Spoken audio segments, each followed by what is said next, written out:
Hi, I'm Tom Donahue, your host and moderator tonight for the live Aldermanic debate right here at PEG TV. Thank you so much for tuning in. We know you're watching it on your favorite device. It might be on Comcast cable, or it might be actually watching it on your handheld device or your iPad or even your laptop computer. We're really in the modern age now with getting the word out through community access television. Rutland Region Community Television here, PEG TV, is the best in the state, one of the best in the country in my opinion. So we're glad that you're able to enjoy it and to participate tonight by viewing all the candidates that would like to become Rutland City Aldermen or re-elected to Rutland City Aldermen. And along those lines, just to let you know, we have 6 seats that will be open for 2-year terms. So there are 9 or 9 candidates, I should say, for alderman, alderwoman for the 2-year, 6 seats available. Then there actually are 2 1-year seats, and both those candidates are with us tonight too. So there's 2 seats and 2 folks running, and those will be 1-year seats. So you're actually going to be selecting 8 aldermen for the board on March, and this will give you an opportunity to learn a little bit about each candidate and hear their stance on some very important issues. Just a quick bit of homework before we get started, because I don't like to save the important things to the end, the thank yous. And I do want to, right up front, thank Tom Leopold, the Executive Director here at PEG TV, along with Chelsea Tice, Sarah Nadler, Jim Boughton, Rich Elnicki, who's the Program Director tonight, and Nancy Donahue, and a sponsor as well, which is a partner in this, the Rutland Herald. So with that, I want to thank that team, the A-team, that's helping to produce this event tonight. And then I want to welcome all of our candidates. So they're all here tonight to speak to you, and we're going to turn it right over to them and get started. What we're going to do is sort of draw names out of this little box right here, just to say who goes first. That way it can be somewhat random throughout the evening and fair. So the first person, and we're going to start with opening remarks, and then we'll go into some questions, and then we'll have some closing remarks and wrap it up. And ironically, the first name that I drew starts at the beginning of the alphabet. Alex Adams. Oh, of course. So my name is Alex Adams. I grew up in Rutland. My family moved up here when I was 4 years old. I lived here through high school, left after graduation, and couldn't find anywhere that sort of had that feel to me that was what I was looking for. So I came back 2018, and things were a bit different than the way I found them in 2007. So I've just been very interested in sort of reinvigorating what we have in this community, and to do so, I think it's going to be a full effort on all fronts, really. We have a lot of trouble ahead of us, and I think we can do it. Alex, thank you. So, Larry Copley. Well, thank you, Tom. Thank you, PEG TV, for having us here this evening. Always great to be here. My name is Larry Copley. I'm running for a 1-year term on the Board of Aldermen. I have spent the past 10 years in the legislature and want to continue to serve my community as best I can. I am a lifelong, 75-year lifelong resident of Rutland City. I will say that it is not the same city that I grew up in, and look for some change. Thank you. Thank you, Larry. Tom DePoy. Thanks, Tom. I'm Tom DePoy. I've been on the board now for 16 years, and 8 years before that I spent in the Vermont State House of Representatives. I think it's awesome that we have a couple of people that are bringing some state knowledge down here. Cheryl Hooker, she'll be having a seat on the board. Larry Copley, bringing in some of the knowledge of what's going on up there in Montpelier. Mine is a little dated at this point, 8 years back, but that's okay. I'm a lifelong resident of Rutland City. I have kids that have gone through the school systems here in Rutland, and 2 in college, and the third one is a senior on the Rutland Raider basketball team. So there's a lot to look forward to in this next session of the Board of Aldermen. Among those is housing, taxes, police and public safety, And I want to remind everybody on this board, the last couple of years, campaign finance reports are an important part of this process. They have not been being turned in. We need to know where the money is coming from that's supporting the people that are on this board that are running for this representation here in the city. Thank you. Thank you, Tom. Billy Gillum. My name is Billy Gillum, and I'm running for, I don't know what term I'm on, but I took a leave of absence. I was on for about 16 years, and then I came back. The mayor appointed me, and I'm coming back for my third term on the second go-around. I'm from the Northwest neighborhood. I'm very passionate about the Northwest neighborhood, on what we need to do and what we need to get done, and what we need to prepare for the new development that's going to be happening and revitalization of the neighborhood. Crime is becoming a real big issue in the city, and that will be one of my priorities for the future in working with the police department. And I also serve on the Solid Waste District. I also serve on the bus, the Marble Valley Transit, and I hope to continue to do those things. Thank you, Billy. So Cheryl Hooker, this is what you do on your birthday. Happy birthday. Thank you. Thanks, Tom, for reminding me. I'm Cheryl Hooker, and I am running for one of the one-year seats on the Board of Aldermen along with Larry Copley. And I'm excited to be here. I've spent the past 32 years in and out of politics as a representative in the House of Representatives, as a senator, and even as a member of the Board of Aldermen for a few years. And I'm excited to be back here in Rutland because I would want to see Rutland, with all of its faults and failings, being the place that people want to come to raise their families. My husband George and I have raised our 4 children here. 3 of them no longer live here. One of them is still in Rutland, which pleases us, and one is not too far away. She's in Chittenden, so she comes to visit. But the idea is to bring people together, people of all ages, people of all classes, people of all races, colors, and creeds. So inclusion is a really important thing that I'm looking for in Rutland. I find that people of Rutland are very caring and giving, and I'm ready to work for improving upon the problems that we see and to make Rutland the place that people want to come to. Thanks. Thank you, Cheryl. John McCain. Thank you, Tom, and thanks to PEG TV for hosting this forum. I'm a graduate of Green Mountain College, and although I moved away for some additional education and to start a career, I always wanted to come back. In 2020, about 15 years after leaving Rutland County, a career opportunity opened up that allowed me to do that with my partner, who happens to be a UVM graduate. We were able to buy a house on Lincoln Avenue, which allows us to walk downtown and enjoy some of the aspects of this city that we particularly enjoy and love. I've spent the past 13 years working in hydrology and watershed management to conserve clean water and healthy landscapes. I have planning, budget, and leadership experience for social groups, professional organizations, nonprofits, and land management organizations. And I look forward to bringing my experience in planning, collaboration, and environmental issues to the board. And I'd just like to finish by encouraging everyone that's watching to make a plan to vote, whether that's voting early in person at the clerk's office, going with a mail-in ballot, or showing up in person on town meeting day on March 7th. Thanks. Thank you, John. Kiana McClure. Hello, thank you, Tom. Hi, everybody watching tonight. My name is Kiana McClure. I am the youngest candidate running this year at 23 years old. I like to say I'm a lifelong Rutland City resident. I like to say I'm a Rutland Hospital class of 1999 and Rutland High School class of 2017. I am running to be on the board because I feel there is a lack of representation of young voices in the community, especially those in the under 35 to under 40 crowd. I look forward to being a voice and a representative for young people in Rutland City who want to build their lives here, either being from out of state and out of town or from being here and want to stay. So thank you. Thank you, Kiana. Carrie Savage. Thank you, Tom, and happy birthday, Cheryl, and thank you, everybody, PEG TV, for hosting us tonight.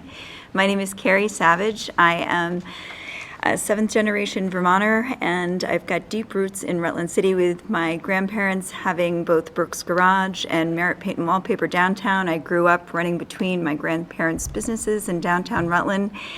And I was elected in 2019 to the Board of Aldermen, although I'd been talking about it for a long time. I think I started talking to Larry about it when we were at MSJ back in 2017. But I had a wonderful 2 years on the Board of Aldermen where we have worked very united as a board, and we've done some amazing things together, like bringing a TIF district to the ballot this coming March, which please everybody vote early, get down to town meeting day, vote on town meeting day. We need to pass our TIF. And we've got a lot of work ahead of us that we've started, and I really look forward, and I hope that you will, I hope that I will get to continue. So thank you. Thank you, Carrie. So that was an excellent series of introductions. I thank you all. Now, for the next portion, we're going to start with some questions, and there is a 2-minute clock there that you'll see, and it's going to count down, and there is, I think, a little red light that's going to go off there on the top. We're getting real fancy here at PEG TV now with the technology, and I do ask you to try to keep it within that window, just because each round is going to be, as you know, 18 minutes, just at 2 minutes each. So with that, though, I did draw the next name randomly, and so far it's not working out very well. Larry Coopely. So the first question is, drug use and crime have been a growing concern in Rutland. As alderman, how will you help the city address this issue? You know, that's a tough question. There's a lot of disagreement that I hear, and believe me, it's on everyone's mind that I speak with or get phone calls. We cannot blame the police for not doing their job. They're working hard. They're diligent in their work. We cannot blame the courts for the release, pick, release, charge, release. A lot of this has come out of the legislature with different bills that have been put forth. I think that as a board member, I think I would certainly, first of all, really help the police department controlling what they can. I also certainly encourage the courts to stand up and stop the catch and release issues, because we see the same people committing the same crimes. Mostly, I can't say for sure, but it appears that most of them are drug-related. Thefts. We were talking earlier about catalytic converters being stolen, cut-off cars all over the city. That's big money. And some of it, of course, brings drugs. I mean, it's drug money. I have an issue, frankly, with the hotel issue that the hotels have been, that's a very difficult issue. The people staying there, most of them really need housing. They need to be housed. There's a percentage of those people who are dealing drugs, stealing from our merchants, has to be taken care of. I don't know as an alderman how I can personally do it, or the alderman board can do it, but we have to bring that to the attention to voters. Thank you, Larry. Tom DePoy. Thanks, Tom. In my opening, I mentioned that one of the biggest things that we're going to be facing as a board in the next couple of years is the police department and public safety. And right now, this city should have in the neighborhood of 39 to 40 police officers, sworn officers, to protect this city. And we're down to 27 right now. It fluctuates, 26, 27, 28. Brian Kilcullen has done a phenomenal job over there as the chief of police in trying to get his police department, our police department, on track to do the things that are necessary to keep us safe in this city. Larry brought up the problems with the hotels, and it is a problem, and it's because we have 24-hour, round-the-clock police protection here in this city that we get that kind of housing to go on here. And it's maybe not fair at this point, especially since we're down 12, 13 officers. The shifts are getting longer at the police department. We have a $7 million budget, and each year, the last few years, they've actually given money back to the taxpayers because they haven't spent it. We budget for 36, 37, 38 officers, and the expenditure's not there. So what happens in their overtime budget is that goes up, and there's a lot of overtime that's being used. I don't know if you've noticed, but there are not a lot of police officers out there right now doing speed control on our streets. You see people on Main Street, South Main, and with the pedestrian issues on South Main, that's a big problem too, because now people are pushing the speed limits to 50, 60 miles an hour in our neighborhoods, and that just can't happen. We need to get the police department back on track, their numbers up, and it comes with recruitment and a changed effort in this city to support our police department and our police. Thank you, Tom. Sure. Billy Gillum. Yes, thank you. Yes, I come from a neighborhood on the northwest neighborhood where we're having some real serious issues with crime, theft, break-ins, murders, things like that. And it's not the police fault. They are doing a tremendous job for what the tools they have. The data processing is actually working. He's sharing that information with us, so we know exactly where all the crime areas are. But it has to be a team effort. It can't be just the cops. It can't be just the building inspector or the fire marshal. It needs to be healthcare. It needs to be mental health professionals. It needs to be teachers. It needs to be people in the community. You see something, say something. And that's the only way we're going to work together and get this issue solved. The other end of it is redevelopment, and what I call retooling, reinvesting, redevelop, and revision. And that's where we're at right now. When we can clean the neighborhoods up like we did on Forest Street, just fixing the road and the curbs and the sidewalk, it was just a new look for that whole street. We need to continue that path, and it's on the ballot to vote for the bond ballot for roads and sidewalks and stuff, and I am 100% behind it, because once we improve the infrastructure, once we start tearing down the old houses that need to get torn down, clean the neighborhoods up, the crime will start move out, and it has to be a wraparound process. It just can't happen just by the cops. Thank you, Billy. Cheryl Hooker. Well, I have to agree with a lot of what Bill has said. It can't just be the cops. It's the whole community, including mental health, including regular health, physical health, including education. All of these entities need to work together. I can't help but think that housing is we know that it's a huge issue, and I can't help but think that housing relates to all of these problems. If people are permanently housed, then they feel more secure. They have time to go out to look for jobs rather than just trying to find a place to sleep at night. They have time to work. They have time to get their act together and to get the resources and the help that they need.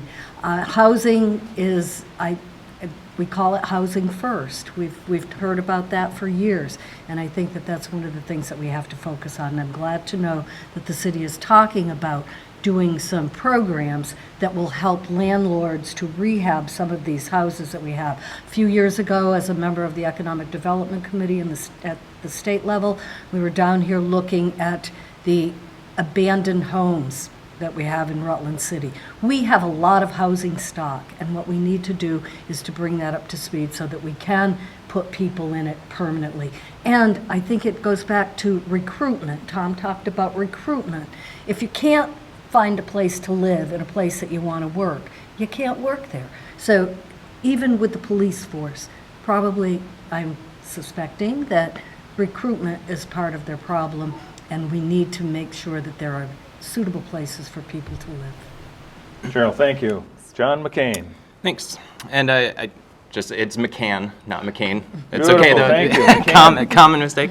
John McCann. Thank you.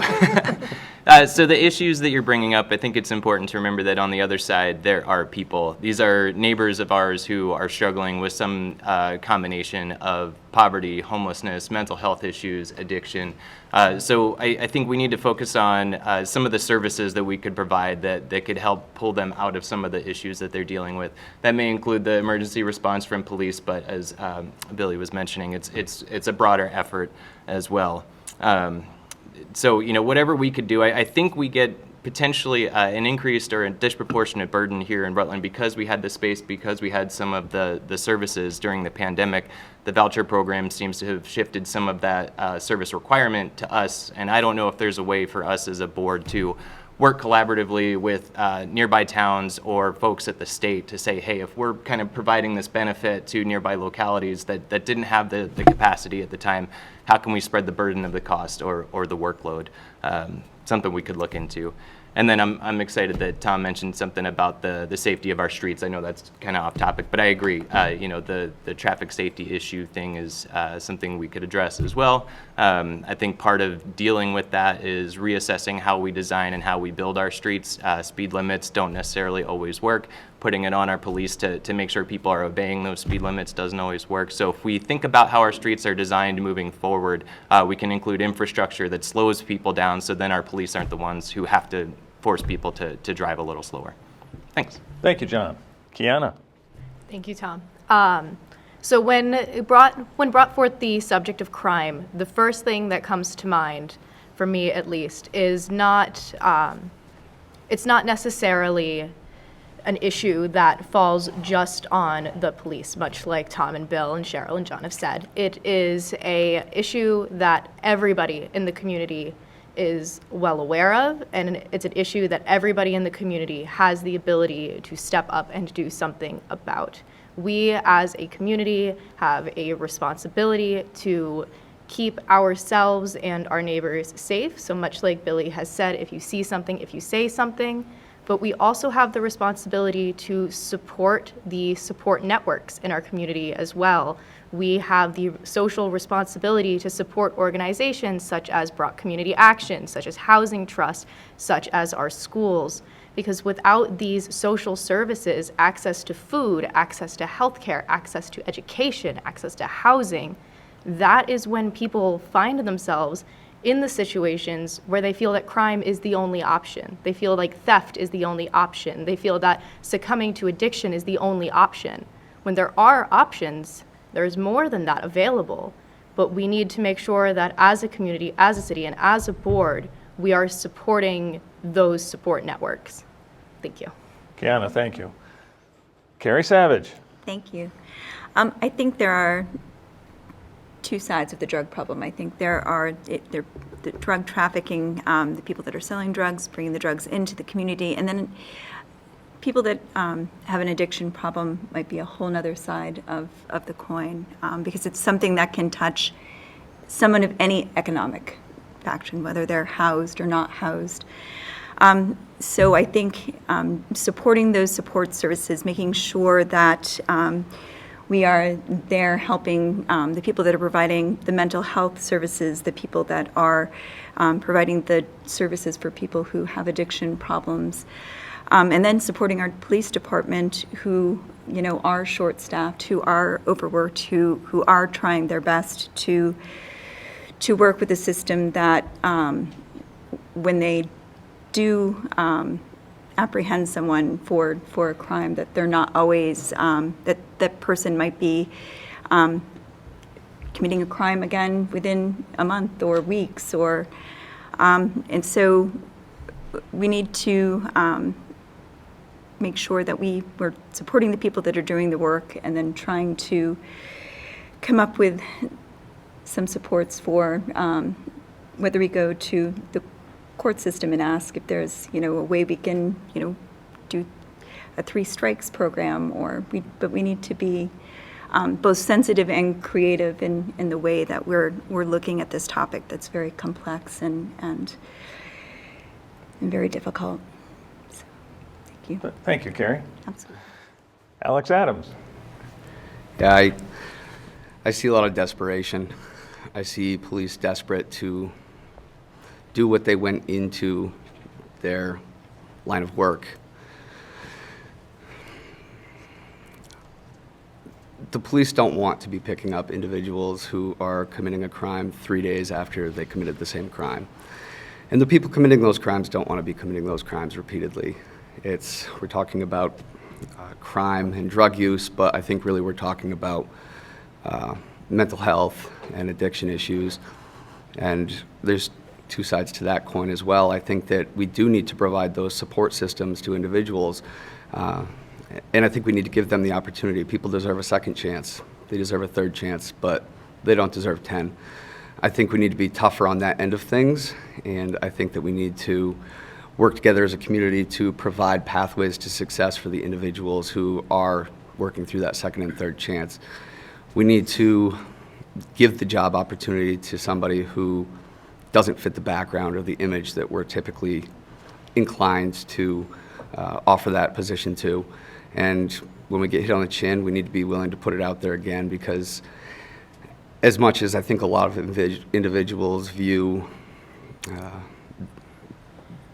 that population of those afflicted by addiction and mental health issues as our greatest vulnerability, I think if we can turn that into an asset and just capture even a fraction of those people, that we could start to have a problem be more of a solution.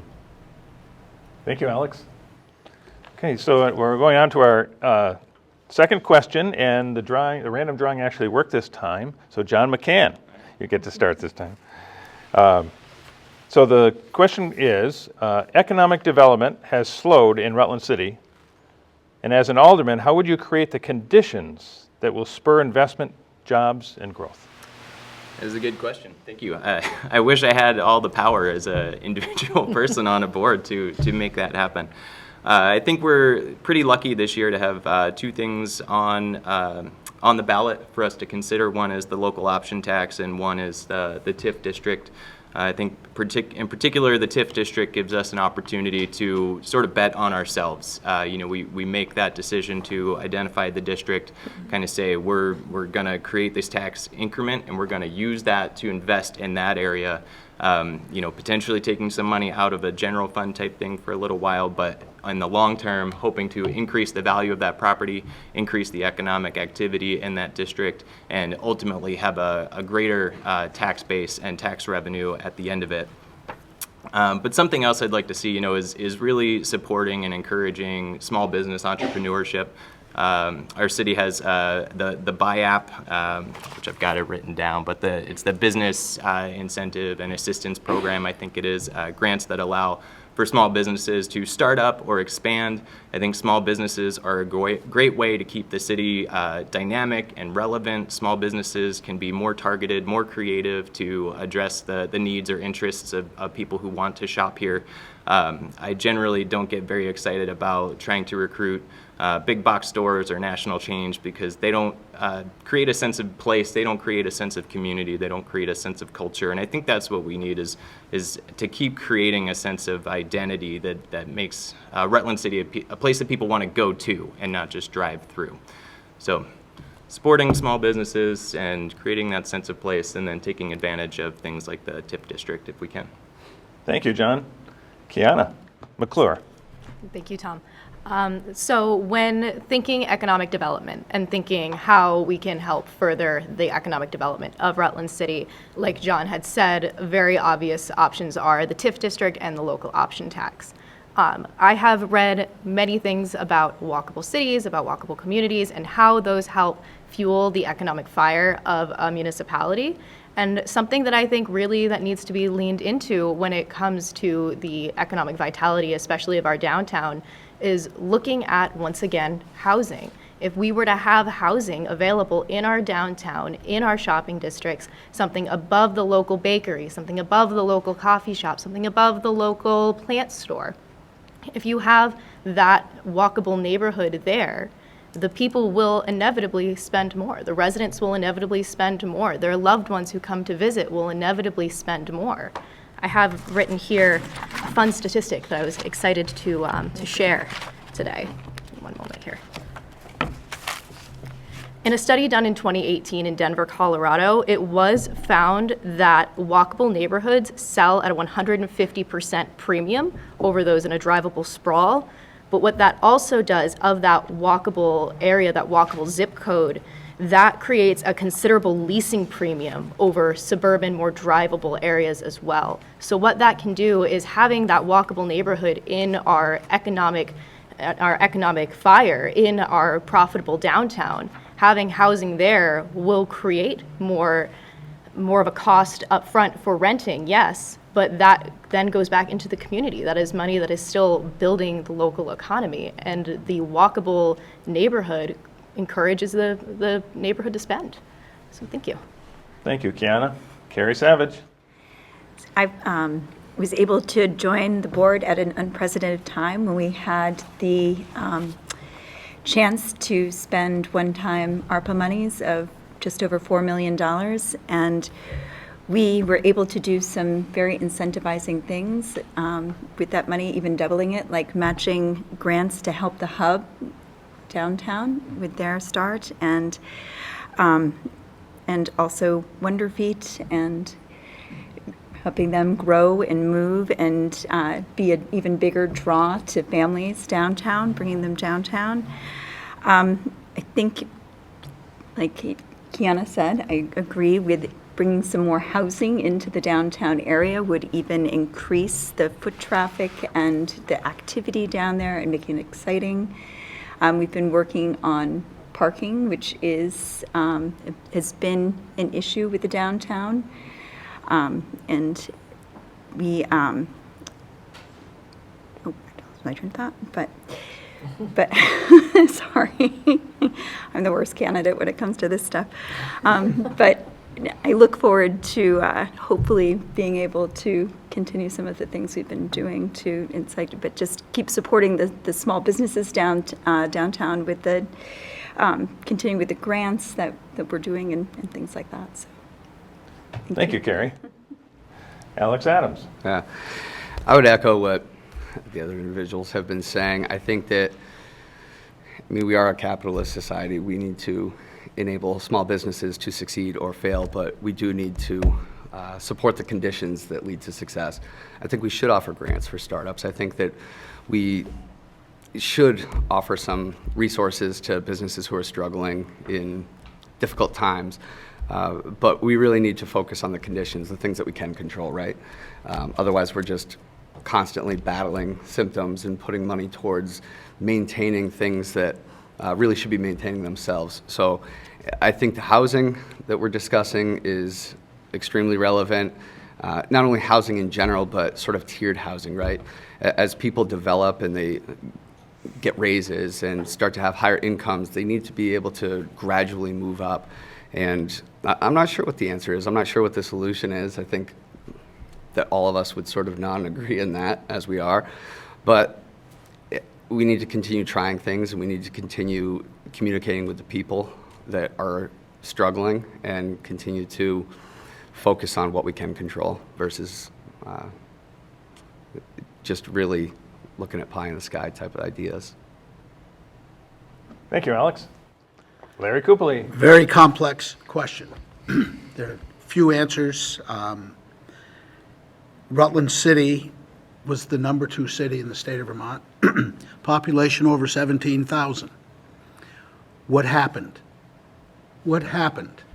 We lost our downtown. We can't support, we've lost 2 malls, one on Woodstock Avenue and of most recent Diamond Run Mall. I'm excited about the TIF district that we're talking about, revitalizing downtown. Housing, I think, I don't ever remember growing up when we had a large population of housing being a problem for anyone. I think some of the issues of housing being turned into bed and breakfast, B&Bs, some landlords just taking their apartments and whatever, good apartments, off the market for fear of damages and costly repairs, etc. So it's really, really difficult to, and it is a difficult question, I think, and certainly is going to take a long time to solve the issues of economic growth in our city. And that's a very honest answer. We have tools that we're using to do that. We have some wonderful people who are investing in our cities, downtown, doing good things, trying to make it work. And let's hope that that continues and that these programs with the TIF program or whatever, which goes to the legislature, let's hope that that gets a clean bill of health. Larry, thank you very much. Thank you. Tom DePoy. Thanks, Tom. Gordon Drachillo and I, Gordon from the Herald, were talking about the buy-up and the monies that we grant out for startups. And the buy-up has been a great program over the last few years. The problem with it is that a lot of those businesses that have gotten $5,000, $6,000, $7,000 in grants from the city we haven't gotten a real good report from those businesses as we go forward as to whether they're still in business. There's several that are not in business anymore that we've granted to. I'd like to get, as a board, a report on those buy-ups much more than we do now. We really don't get much of a follow-up. That said, we need to continue with the buy-up because it helps to produce jobs in the city, which are desperately needed, as we all know. But that creates a double-edged sword because then you need housing. If you're going to be bringing in people, we need housing, and that's been a big problem. Now, why is that a problem? A lot of places have had fires. There are a lot of places that have burned down. There was one down recently on the corner of Library and Pine. That house is a total loss. There have been several others. There were some over near Cheryl's house in recent years. There's been some near Billy's house in recent years. And when you start taking 2, 3, or 4 apartments, those are good apartments off the market, you start really noticing that there's a housing crunch. I know of a house that was purchased recently, and it's going to be an Airbnb, and it's going to be a traveling nurses 2-unit house. And that takes away from housing for people that, the traveling nurses will be working here, but for families. And these are in good neighborhoods that these houses are coming off the market or just not even there anymore. So one thing that I think we need to really take a close look at is the Rite Aid building, also the I call it the Grand Union gas station, and then the gas station over on 4 and 7. Those are 3 premier spots in the city of Rutland where I think that businesses should go in. And maybe this bandstand that we're building with the ARPA money that was previously mentioned might help to get somebody into those spots. Tom, thank you. Thank you. Billy Gillum. This is right up my alley. I happen to be in the right spot at the right time. This is Rutland's moment right now. Things are about to come off the table and start to go to work and start putting things in action. I'm the chair of Public Works. I'm on the Solid Waste District Board. I'm on the Marble Valley Transit. I'm on the chair of the Intermunicipal Committee. All those key positions I'm in are going to be crucial the next 2 years. First of all, transportation. We are doing a great job on transportation. We're doing a good job with the city, cleaning up the streets, cleaning up the sidewalks. We have a partnership with the Marble Valley Transit and with Killington, and we're moving employees up and down the mountain. That's working really well. I'm also on the TIF Task Force Committee. We are going to do a lot of good things there without putting any new pressure on the existing taxpayers. How the TIF bond works, when the new development comes in, they pay the TIF bond out without raising taxes. That is a great tool for us. And we can clean up the neighborhoods, like Linda Lee Fashions on State Street. That whole section could be cleaned up. That could be added in the district. A hotel downtown. The Center Street plumbing that needs to get fixed. The water and sewer infrastructure needs to get done. Bike path infrastructure needs to get done to connect the neighborhoods with downtown. And the bike path to connect the neighborhoods into the recreation facility that we just purchased, which was a great deal for our kids and our adults to use. Things are really happening. Rutland's moment is right now. So I think if we get key people in key positions and keep pushing that agenda, we're going to get there. And I think it's a very positive, I see a very positive future for us. Thank you, Billy. Cheryl Hooker. Thanks. Once again, I want Rutland to be the place that people want to come to raise their families and to live out their lives. And Larry, speaking of, the reduction in population, we have a rather aging demographic in this area. And I know a lot of people that I grew up knowing are no longer with us, whether they've moved off to live near their children who have also moved away, or whether they've gone on to something better. So there's a function of the life cycle that I think is also part of the problem that Rutland is having. But Billy's right. Rutland's moment is now, and if we could clean up a lot of the burned out houses that we have still standing in the city so that those lots would be available for other construction.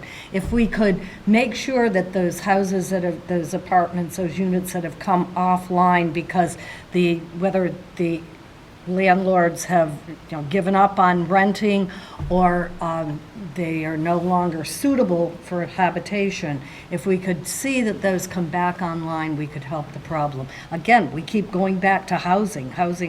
It's a huge part of the economic growth in this city. We need to make sure that the organizations that are out there trying to recruit businesses for Rutland are doing their job, that they're going out and they're scouring the areas. Check and see what other communities are doing. How can we make things better here? The TIF tax increment financing district will be a plus for Rutland, but that's a long-term fix here. In the meantime, we can do things that other communities have done, trying to get organizations that are working within the city, within our city, to work together, connect these people. We could do pop-ups, and let people who have home cottage industries use areas downtown so that they can sell their wares. We could do festivals, lots of things like the Whoopie Pie Festival, to bring people together to build community. So you start building community, people will take more interest, more pride in the area.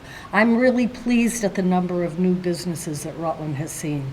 Vermont is a state built on small businesses, and Rutland is certainly benefiting from the businesses that have decided to set up shop here, and I'm hoping that that can continue. Thank you, Cheryl. And I drew the next name to start the next question, and that is Cheryl Hooker. I could just talk. No, that's okay.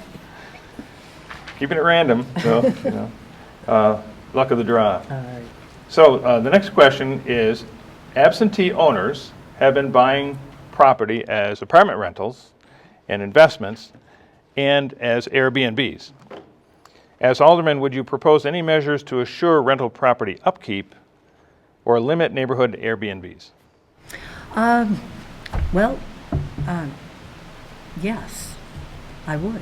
And one of the things that I would want to make sure is that our inspectors, home inspectors, are going in and checking these apartments that are being brought online.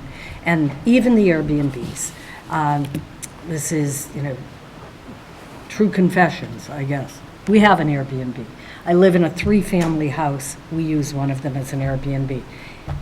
My husband and I are both retired. It helps to supplement our income. And we live on the premises. This is one of the things that we talked about, again, in economic development at the state level, making sure that if you have an Airbnb, you live on the premises. And that would really cut down the number. I'm not going to be very popular saying that because I know that there are a lot of Airbnbs in the area. And they serve a purpose. They serve a valuable purpose. And certainly we've been lucky in that we've had some good response to our Airbnb, and we've not had problems. But I know other places that have had a lot of problems with them, and we need to make sure that we're keeping an eye on what's happening in those realms. And again, going back to inspections, I think that we need to make sure that our city officials are going in and making sure that these places are inhabitable. Thank you, Cheryl. John McCann. Thanks. Yeah, it's a difficult question on the one hand because the folks who own these apartments or own these buildings that they're using as vacation rentals, that's their property, and trying to figure out how they need to manage it to benefit the city is a difficult discussion to have. But obviously we do have a housing crunch, and doing something to address that would be great. The idea of short-term rentals or Airbnbs is not new. It's not unique to us. There are other communities that are dealing with the same thing. Cheryl mentioned in her response to the last question that looking to other communities to see how they've addressed the sorts of issues that we have in the past, and using that as a stepping stone is probably a great place to start. Looking for those communities who had their low and mid-income residents priced out because people were snapping up homes, renting them for hundreds and hundreds of dollars per night, and making way more money doing that 1-2 weeks a month, or 1 month a year sort of thing. Finding out how other cities, other towns have done that to address their housing issues. We can start there rather than reinventing the wheel. In terms of the concept of apartment upkeep, I know of one example very close to my house where folks had a bad experience with some renters, and they've got an entire second unit that when those renters were out, they said, we never want to do it again. So half their house is left vacant, and I struggle seeing it because I think, somebody could be living there. A coworker of mine is looking for a place to rent, and I asked them, hey, this is an educated person with a full-time job. Would you consider it? And they said, well, maybe we would, but at this point now we've got a new furnace that we would need to install, and it just doesn't make sense for us to be able to do that. So maybe coming up with a program that allows folks who have a place that they could potentially rent to make sure that it is of a high enough quality that they can put it at market rate, higher than maybe some of these low-income assistance programs, so we can hit that middle ground for folks that are looking for housing. I think that might help create some space in the housing crunch as well. Thank you, John. Kiana McClure. Thank you, Tom. So when the subject of Airbnbs comes up, I find myself a little sensitive. Very recently, within the last year and a half or so, I was actually displaced out of an apartment because the building was bought and sold, and I had one of the most aesthetically pleasing units.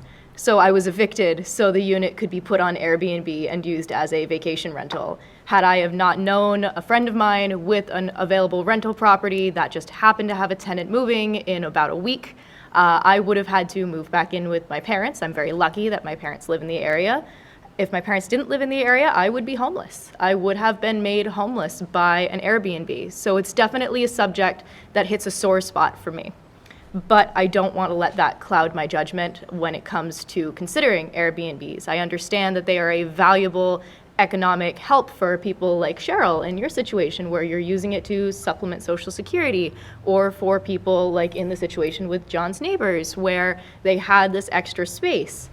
But I definitely think it's something that really requires a little bit more oversight from the city, to make sure that there are not more Airbnbs on the market for an overnight rental than there are market rate units available to working young professionals in the area.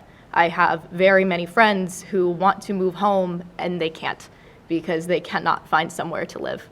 And I feel that we as a city can look to other municipalities such as Burlington to see what has been done in these situations to help support the young professionals who want to stay here and live here and be here and not just stay the weekend. Thank you, Kiana. And I just want to rephrase or read the question again, Carrie, because in Cheryl's case, as a homeowner, it was stated a little differently here. But absentee owners have been buying property as apartment rental investments and Airbnbs. So as an alderman, what would you propose? Would you propose any measures to assure rental properties upkeep or limit neighborhood Airbnbs? And was there something about blighted properties too that was part of the question, or was that? No. Okay, thank you.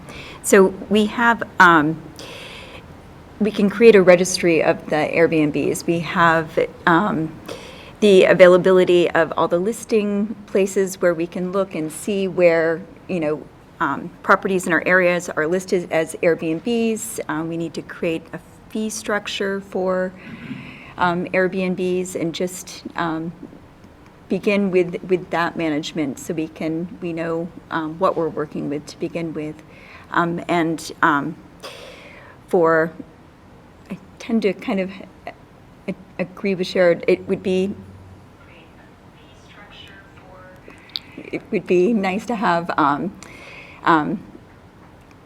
a way to, well, not have it, to have somebody live in the Airbnb. I don't think that's always maybe the case where it would be, they would be able to, but just, I think, knowing what we're working with and managing that part first and getting a fee structure in, and I think that's a very good first step to knowing what we're dealing with the Airbnbs in the area. Right. Thank you, Carrie. You're welcome. Alex Adams. Yeah, it's a tough question. They're all tough questions. And there's a reason that the collective hairline of everybody at this table is in the negative. But I think we're on a bit of a slippery slope there. Property owners are property owners. If you own your property and you're paying your taxes, then I don't think if you're a law-abiding citizen, regardless of where you live and where your primary residence is, that we have a lot we can do here. I mean, we can look to put regulations in place that prevent the sort of behavior that may come from temporary rental properties. But ultimately, I think if there's property ownership, there's property ownership. Thank you, Alex. Larry Coopely. Well, thank you again, Tom. I've had to deal with a couple of non-resident owners of rental properties in the city. A couple of them near a school that kind of irritated and agitated me a little bit, that they were allowing certain activities and they weren't paying attention. And I've had to approach them on a couple of situations. So I certainly really don't appreciate a non-resident or someone living in Chicago who owns a home on, let's say, Killington Avenue, not really paying attention, renting to anyone, letting things go array. The issue of B&Bs, I mean, I have to agree with Alex. I mean, if you're a property owner, I mean, I'm not going to say you can't buy that property or whatever. I think the responsibility would be you can purchase whatever you want, but be a responsible citizen, pay your taxes, interview your tenants, check on the property once a month or once a week or whatever, but, you know, keeping our properties up. There are a multitude of properties in the city, as has been said before, that are in really pretty tough shape. The rents are being collected, but the money's not reinvested. This is a serious problem. You know, the other thing that kind of strikes me a little bit is that the millions upon millions of dollars have been allocated for housing in this state.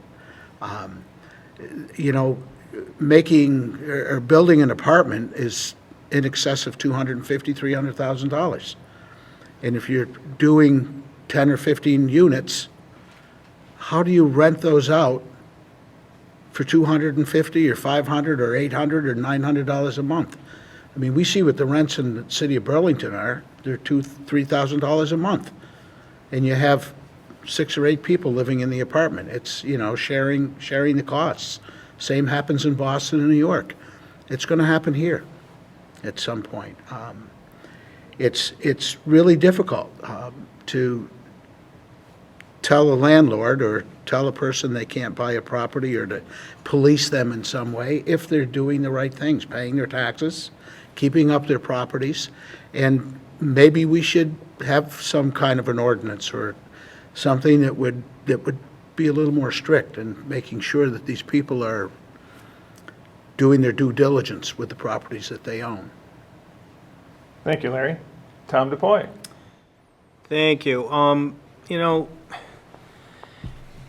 the biggest problem that's going on right now with the absentee landlords is that there's no real oversight on them other than, you know, our building inspector. And that seems to be at the front of the whole process. You get a CO, is it up to code, that sort of thing. But then there's no process after that for being able to go in and inspect the house. Now, I don't want to invade in somebody's private place, but if it's an Airbnb, for instance, then you can go in and check on that in between rentals and make sure that the place is being kept up. But I mean, the building inspector does what he can, and maybe we need to look at some more enforcement in that area when it comes to those houses that are getting run down. I know furnaces are a problem. I know that hot water heaters are a problem in a lot of the units. Electrical, that's why some of these places have had the fires that they have, because the electric's not up to code. But, you know, when it comes to the Airbnbs, I don't want to limit Airbnb. I'm not going to go out there and tell people you can't do an Airbnb, you can't operate something in your house to supplement your income. You know, it was brought up that we have an aging demographic here. A lot of people are heading to Florida. It's been happening for years. The snowbirds go down to Florida. They can Airbnb their place for a few months while they're in Florida, while they're not here, to skiers. There's a demand. There's not enough housing in Killington right now for the demand for the ski area. So a lot of it's trickling down to Rutland, where we also have the restaurants, which is great because it is spending money down in Rutland. You know, the hotels are not that desirable right now, as was previously mentioned, for a variety of reasons. And if they can move into Airbnbs and spend a lot of money here in town, hopefully, then I think that that's a good thing. So I really don't want to limit the Airbnbs, but there's got to be a happy balance. And that's why we're here for oversight, to make sure that the happy balance is attained. Thank you, Tom. Thank you. Billy Gillum. Very good subject. Let's not bite the hand that feeds us. Be careful what we do. Balance. Don't forget, these B&Bs are paying the meals and rooms tax, which we get 1% and the state gets their 7%. So there's a revenue stream coming in. I think the real question here, dealing with the out-of-staters, and we have a lot of them in my neighborhood who are absentee landlords, and the state is paying them directly through the voucher program to the landlord. So the characters who are living in these facilities don't have any pride or ability to take care of the properties. And I think we have a very strong building department, because in the last 5 weeks, we've closed down 4 houses in my neighborhood. We went after them, closed them down because they were not up to standard, they weren't up to code, they didn't have the health, they had health issues with them. So the system does work. The key thing is the neighbors need to be involved. The neighbors need to say something. The inspectors will not know what to do until something is filed. And what happened on Baxter Street and what's happening on Cleveland Avenue, the neighbors are getting involved. They see behavior. It's a behavior issue is what the problems are in the neighborhoods. So if we see something that's going bad, report it. It goes to the cops keep going back, it goes on the database. All of a sudden, there's a red button there. We know we have a problem in that unit. All the forces go in there. The building inspector, the health inspector, the fire marshal, and state officials all go in there, and we deal with the problem. We shut that Baxter Street problem down. So the system is there. I think we need to have balance, but it's also our community, and we need to be involved, not just the cops and the health inspector and the fire marshal and everybody else. So I think the system is working really well. It's just we got to be attentive. Thank you, Billy. Already on to the next question. I randomly drew the name, Billy Gillum. So, Billy, Bookends. Charter Article 1 on the city ballot proposes a local option sales tax. Do you support this new tax? Yes or no, and why? Absolutely, positively, yes. Matter of fact, I voted for it to put on the ballot. And, you know, some people think, oh my God, he's a conservative. Why is he voting for taxes? Well, let me tell you why. I'm a property paying taxpayer. I'm paying a huge amount in property taxes for 2 units, okay? We can't go after the homeowner anymore. That whole place where we grab money to help support the city, help support the schools, we can't go after that anymore. We got to cap it. We can't go after the taxpayer anymore. The sales tax coming in is 1%, okay? That is coming not just from the city taxpayers, that's coming from the tourists who come through here. People who go to Walmart, who are traveling in their motorhomes, they pay the sales tax there. We have other towns throughout the county come in and pay that sales tax, so that is shared among other taxpayers to bring that in. Also, they'll go into the capital fund, so we don't have to do any more bonding for buildings, to repair buildings, to put new heating systems in. Because every time we do bonding, that goes to tax rate. Well, this will come from the Meals and Rooms tax. We can spread that cost among other people. I think this is a wonderful idea. Everybody around, Rutland Town, all the way around us is paying the 1%. When you go to Walmart, or excuse me, when you go to a Home Depot, or you go to the Green Mountain Plaza, you're paying the 1%. So I don't think that's hard, and everybody pays that, not the rich or the poor or the middle class. Everybody pays that through the product cost. So if you go in and buy you go get a hammer in the store, you're paying 1%. Okay, so everybody has a piece of that, and it's not hitting the homeowner anymore. Thank you, Billy. Cheryl Hooker. Ditto. It is. It does kind of spread the responsibility. It spreads the taxation. It may seem like, oh yeah, we're adding another tax, but this is a tax that we have some control over. That, you know, if you need to buy something, you need to buy it. But if you don't need to buy it, maybe, and you're worried about the tax, then, you know, you have that control. But just essentially, it is a way of raising money without raising taxes for the homeowner. So I would certainly support that. Thank you, Cheryl. John McCann. Great, thanks. Yeah, I'm excited to hear all the answers for this. So far, I feel like it gets pretty unanimous concurrence from the folks thinking about it. But yeah, I agree. I think it's something we should do. If I understand it correctly, 70% of that money would stay right here for us to use for, I think, some limited things, but good things for the city. The other 30% goes to the state and then gets put into a state's fund for payment in lieu of taxes. So any state property that's here for in the city, the state then would send some of that money back to us too, which is pretty exciting. And you know, as other folks have said, if you're going to Rutland Town, we're already paying that, but Rutland Town folks aren't paying it here.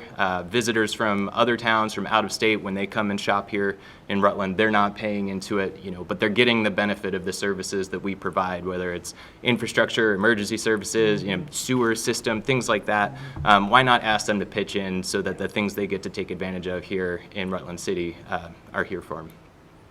Thank you, John. Kiana McClure. Thank you, Tom. I am 100% in support of the local option tax, much for the reasons that Billy and Cheryl and John have mentioned. It relieves the burden on the homeowner. It's something that we're already doing in Rutland Town, but Rutland Town is not doing here.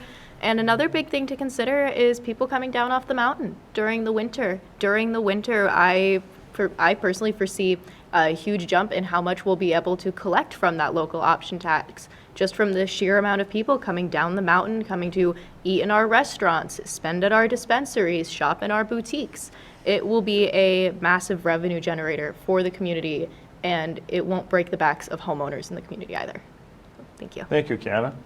Carrie Savage. Yes, yes, yes. The local option sales tax will be a benefit for Rutland. That's really exciting to think about. Kiana just mentioned we aren't capturing any money from the cannabis sales yet because the state is collecting most of that. The local options sales tax will be a way that we will be able to have the 1% option on that and capture some revenue from that new revenue stream coming into Rutland. Please get out, vote, and support this tax. Thank you. Thank you, Carrie. Absolutely. Alex Adams. Yes. I would echo what everybody else is saying. It's a tax that isn't incredibly impactful on those of us who live here. The additional costs that we will see will, I think, be realized tenfold.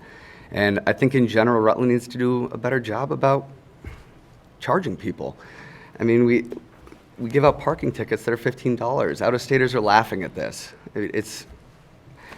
We have a lot to offer. We need to think more positively about ourselves, realize the value we offer, and charge for it. And I think that this tax is right up that alley. Thank you, Alex. Larry Coopely. It's my turn again.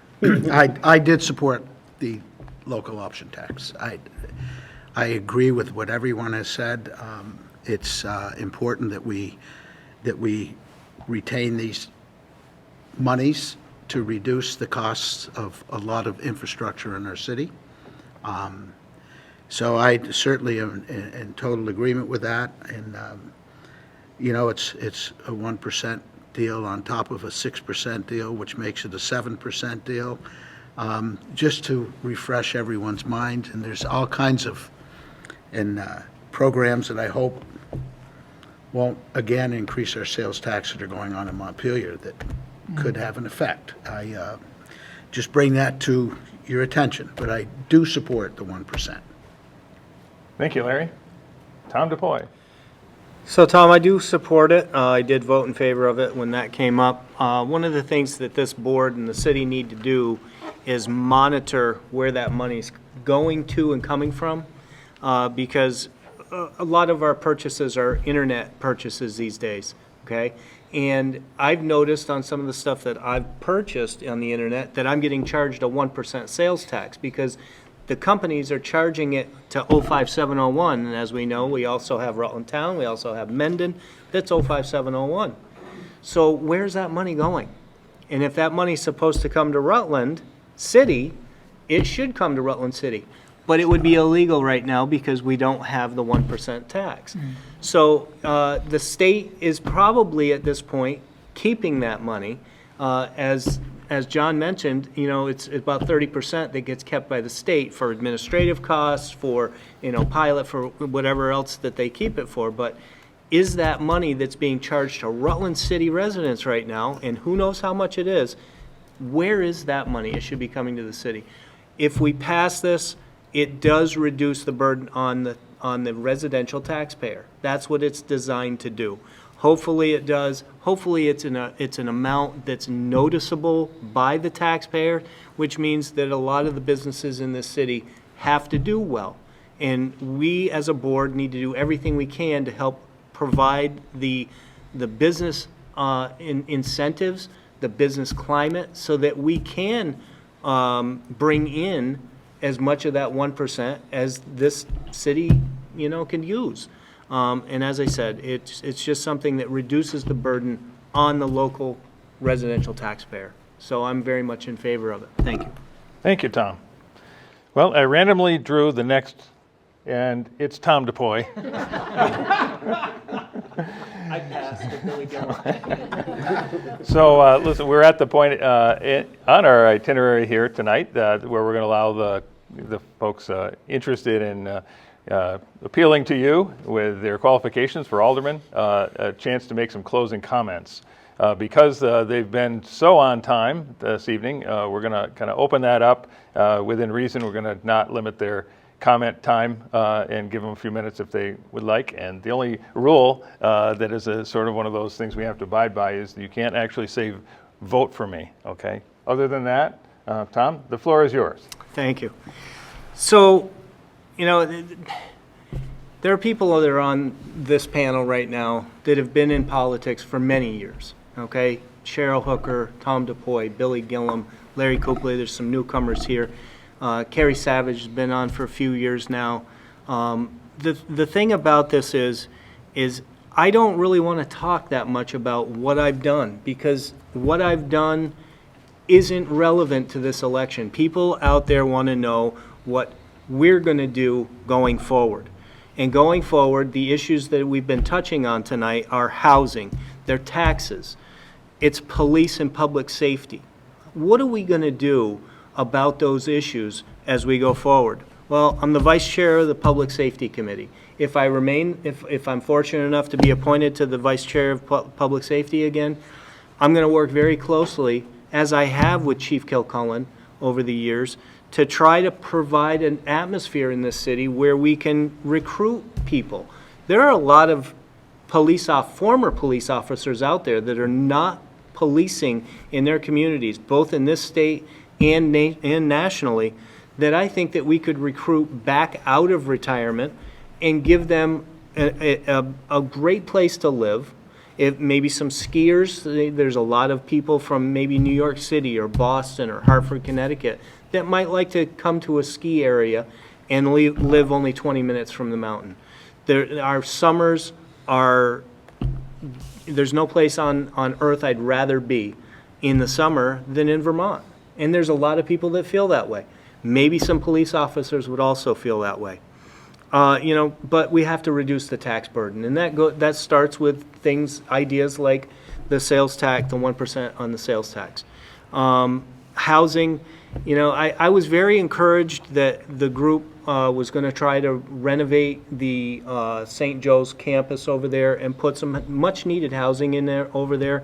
I know that there are places like the Maples who have done older living quarters for people. I know a lot of people that live over there. There are a lot of people, including relatives of mine, that live up off of Gleason Road there at the places up there, the Gables, and other places. But those places are few and far between right now, and they're very expensive to get into. We need to look at every avenue we can as a board here to not just decrease the amount that has to be spent on those, but maybe some incentives to get people into those housing units. But younger housing as well. It's people that are coming in as younger residents of Rutland City really don't want to live in a house maybe that's not up to what the standards, whatever standards they think might be. So we need to look at that. As we go forward, I mentioned a few of those places that are around the bandstand in Rutland City in the park there. They're prime commercial real estate that's been empty for years. What can we do to help whoever owns those buildings to put businesses in there that'll provide jobs for people in this area and contribute to that tax base? Thank you, Tom. Thank you. Excellent. Billy Gillum. Thank you very much, and thank you, PEG TV, and the team that put this together, and the candidates for being here. It's healthy to have these debates. It's Rutland's moment right now, and I want to be part of that. There's a lot of great things happening, but a lot of people don't understand. It takes a lot of groundwork, a lot of silent work to get to us to that point where we can get it to the public and then put it on the plate for people to get involved. Like the hotel, we're working on the hotel property. We're working on the plumbing for Center Street. We're working on the TIF district to redevelop the neighborhoods. We're working on housing right now and working with other agencies. We also need to, in the future, work with Rutland Town and the other towns on the housing issue. It's not just our problem, it's a Rutland County problem on housing. We cannot do this alone. We need to put our hand out there, and if I continue to be the intermunicipal chair, I will reach out to Rutland Town. They're sitting on a major piece of property up there at the Diamond Run Mall. That would be a beautiful housing project. We need to sell sewer and water from the city of Rutland. That's revenue to us. That's why we need to work together with the other towns, because we're providing some of the key infrastructure that needs to happen to take the barriers away so the developers can get in the door and make it affordable for them to build things in the Rutland city. Housing, businesses, large tracts of property, even indoor farming is an idea that we're talking about. So there's a lot of things happening. It's Rutland's moment right now, and it's time to move forward. Get out there and vote, folks. It's your future, it's your town. You need to vote. Get involved. Thank you, Billy. Cheryl Hooker. Thanks, Tom. This has been fun. Thank you, PEG TV. Thank you, Tom. Thank you all for being here.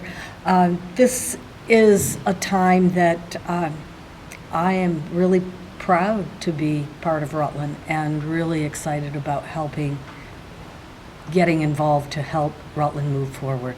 There are a lot of young people that are running for office, and that's exciting. There are young people on the board, but there are some of us who need to have a voice as well, and I'm looking forward to making sure that I can listen to all of the people in the city, all of the demographics, and to hopefully come back to the board with ideas that you have for the city. I'd love to see more transparency, where the population knows what's going on. I'm excited to hear about some of the stuff that I'm hearing about for the first time, and I know that Bill said, things have to be ready before you put them on the plate, but it's always good to keep those lines of communication open. And the good news is that the group that forms the board can work together. there may be differences of opinion, but I'm sure that will work, they'll work it themselves out, and that working together, we can really make Rutland the place that people want to come to and people want to raise their families. So vote on March 7th, or vote earlier, as John said. Send your ballot in by mail, but make your voice heard, because it's about all of us, not just people who are in office. Thanks. Thank you, Cheryl. John McCann. Thanks. Yeah, and thanks again to PEG TV for hosting it. This has been fun. It's my first time up here, and hopefully I didn't ramble too much. As someone who plans on sticking around Rutland City for a long time, I'm very interested in ensuring that the future is bright. For me, that means making sure we're meeting the municipal needs of our citizens now and in the future through careful considerations of how we're bringing in money now and spending money, again, both now and in the future. It means future-proofing our city by being a leader in mitigating and adapting to climate stressors and limiting our impacts to natural resources that are the foundation of our local agricultural businesses and recreational tourism. And it means ensuring that the city has a strong, positive regional identity and sense of civic pride that's equally supported by our current residents and future residents. I'm excited to bring my experience in collaborative natural resources management along with a willingness to work together and compromise to the board in the hopes of meeting these goals. And again, urging everybody to get out and vote. We're trying to make it as easy as possible with the way we can vote here. So if you want to go early on a day that works for you, you can do it in person at the clerk's office. You can request your ballot at home so you can fill it out at your leisure. Either drop it off at the clerk's office or mail it back in, or go the classic route and vote on town meeting day, March 7th. Thanks. Thank you, John. Kiana McClure. Thank you, Tom. And thank you to everybody here at PEG TV tonight helping us put this on. This is great. It's very fun to be back in my old stomping grounds. I had a show here when I was in high school, so it's really, really fun to be back. I would also like to just urge people to vote, especially young people in your early 20s, people who have just turned 18. This is our city, and much like Billy has said, this is our moment. And this is a very important time in our city's history for young people to step up and have our voices be heard and support our community in a way that we have not in the past. And I really encourage everyone to vote on town meeting day on March 7th, or to utilize the ability to vote early in person at the city clerk's office or request your absentee ballot. This is our moment. Let's move Rutland forward. Thank you. Thank you, Kiana. Carrie Savage. Yep. Thank you, Tom, and thank you to PEG TV and the partners for allowing us to have this forum tonight with these wonderful guests. It's been a lot of great stuff tonight. It is, like Billy said, it's Rutland's moment. There's been exciting things happening. It's been amazing to be part of the Board of Aldermen for the past 2 years, to work collaboratively with the group that we've worked with. We've got some good things on the table. It's been excited to receive phone calls from Rutland City residents to discuss with me what they see, what they think we need, what they would like us to do. I think we've done some great things with the charter and ordinance, with the noise, with the TIF, with the local options sales tax, and I think that there's a lot more work to do, and I'm excited about where we're going. So get out and vote, be part of the conversation, and continue to let us know what you want. Thank you. Thank you, Carrie. Alex Adams. Yeah, I grew up here. I grew up in Rutland, and I came back because I love Rutland. I went to middle school, intermediate school, preschool here, high school, and I came back to the area because I want to be part of its future success. And I mentioned during my opening statement that when I moved back to the area, it wasn't the same Rutland that I grew up in, and that's okay. It is what it is. It's not ideal, but we're going to push forward, and we're going to find solutions that will bring us back to sort of the level of happiness and the quality of life that I know that we can all have here. I think a big part of that is our neighbors. People have mentioned that. I think that there should be a lot of involvement. I think we've all been very open in saying, reach out to us, tell us what's important to you. I think that one theme I've heard quite a lot down the table here was oversight. I think there should be the programs for that we have currently for individuals to get back on track, for landlords to improve the housing that we have, but oversight needs to be an essential part of that, because we can't just keep doling things out and not monitoring where it goes. But I look forward to the future of Rutland, and I think if we all collaborate and work together and just be as involved as possible, that's what turns everything around. And let's talk positively about Rutland. Thank you, Alex. Larry Copley. Well, like the bumper sticker says, I love Rutland. Always have. And will continue to work hard to realize its successes. You just can't go back. We're going to move forward. And I think Billy made a great comment, is getting your neighbors involved, getting neighborhoods together like they used to be, and having people respond in a manner that will allow us to continue to grow our city. And we can grow the city. There's no question we can grow the city. But we need to get people. When you talk to some of the younger people who were moved here and have come back, one of the issues is some of them stay, some of them don't, simply because there are no ladders to climb. We have to address that. We have to go out and look for corporate people. We have to talk to them. Bring something here. Small business is great. The cracker factory. I mean, there's all kinds of little things that can be done to enhance our city, to bring in business, and to create an environment that is welcoming to anyone and everyone. We have great lakes. Tom indicated our summers. We've got Lake Champlain, we've got Lake Bomazine, Lake Dunmore, Lake St. Cat. We have some great reasons for people to come here, stay here, work here, raise their families. It's, opportunities. It's nice. I mean, I could never leave here. As much as people have said, what are you still doing here? I'm here. And I'm going to stay here, and, I got my 35 signatures at my family dinner. So, these are real things. I mean, I have children that are teaching, our nieces, nephews, and a child that's teaching in the Rutland school system. It's a great place to be. So let's move it forward with a positive attitude, and thank all of you for your comments tonight. They're great and they're effective, and we'll just make it work. And thank PEG TV. Thank you, Tom. Thank you, Larry. And now I'd like to thank all of you for watching PEG TV tonight and this Aldermanic Forum. We have some real strong candidates here tonight that express their views and opinions so that you could become an informed electorate, and we appreciate you taking the time to listen to them and their viewpoints and consider whether or not they would be someone you'd care to support on March 7th. So in the meantime, there will be another couple of forums, one mayoral and one school board. And then I would invite you right back here on March 7th for live election night coverage with yours truly, Tom Donahue, your host.